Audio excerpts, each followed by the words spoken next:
West Bengal নামটা শোনার পরেই আপনার মাথায় কি আসে? কলকাতা, যা ছিল একটা সময় ভারতের রাজধানী। ভারতের সবথেকে বেশি ব্যবসা বাণিজ্য এই রাজ্য থেকেই হতো। পুরো ভারতের অর্থনীতি বাংলার ওপরেই নির্ভর করত। একটা প্রচলিত লাইন ছিল, what Bengal things today, India things tomorrow. অর্থাৎ আজ বাংলা যা ভাবছে, পুরো ভারতবর্ষ আগামীকাল সেটাই ভাববে। সবথেকে বেশি শিল্প পরিকাঠামো ছিল এই বাংলাতেই। আজ বাংলায় ডেট পার ক্যাপিটাল 60,000 টাকারও বেশি।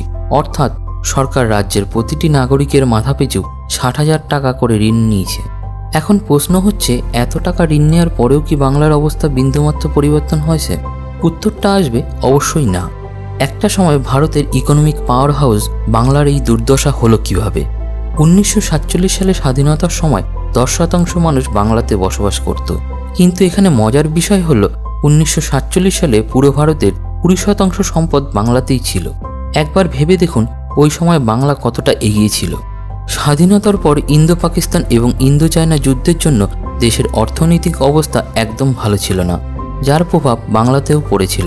স্বাধীনতার পর 1967 সাল পর্যন্ত বাংলায় কংগ্রেস সরকার ছিল। কিন্তু 1967 সালে গিয়ে প্রথমবার বাংলায় নন কংগ্রেস সরকার গঠন হয়, যে সরকারকে নেতৃত্ব দিচ্ছিল ইউনাইটেড ফ্রন্ট। ইউনাইটেড ফ্রন্ট হলো বামপন্থী দল এবং ছোট ছোট আঞ্চলিক দলের জোট। ইউনাইটেড ফ্রন্ট বামপন্থী বিচারধারায় বিশ্বাসী ছিল।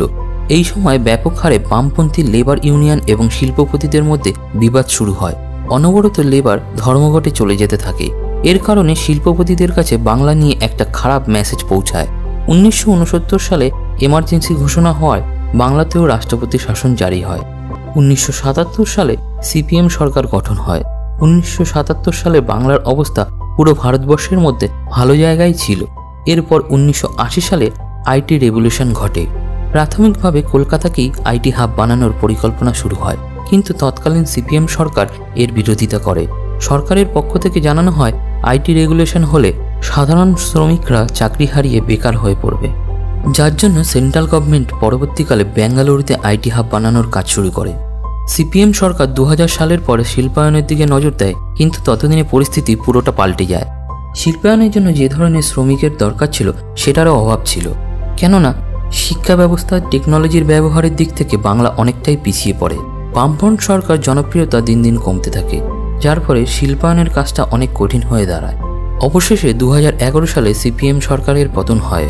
মমতা ব্যানার্জির নেতৃত্বে তৃণমূল সরকার ক্ষমতায় আসে। তৃণমূল কংগ্রেস ক্ষমতায় আসার পরে ছোট এবং মাঝারি শিল্পের ওপর জোর দেয়।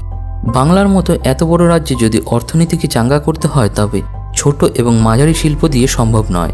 তার জন্য দরকার ছিল বড় কোনো ইনভেস্টমেন্ট, অর্থাৎ বড় শিল্পের। টিএমসি সরকারের ছোট এবং মাঝারি শিল্প দিয়ে অর্থনীতি চাঙ্গা করার পরিকল্পনা পুরোপুরি বিফলে যায়। এছাড়া সবচেয়ে বেশি রাজনৈতিক হিংসা ঘটে এ বাংলাতে। এই অস্থির পরিস্থিতিতে যে শিল্প এখানে রয়েছে তাও মৃতপ্রায় ধরতে পারেন। বাংলার এই পতনের জন্য কোনো একটি নির্দিষ্ট দল বা কোনো একটি নির্দিষ্ট ব্যক্তি দায়ী নয়, এটা একটা কালেকটিভ ফেলিওর।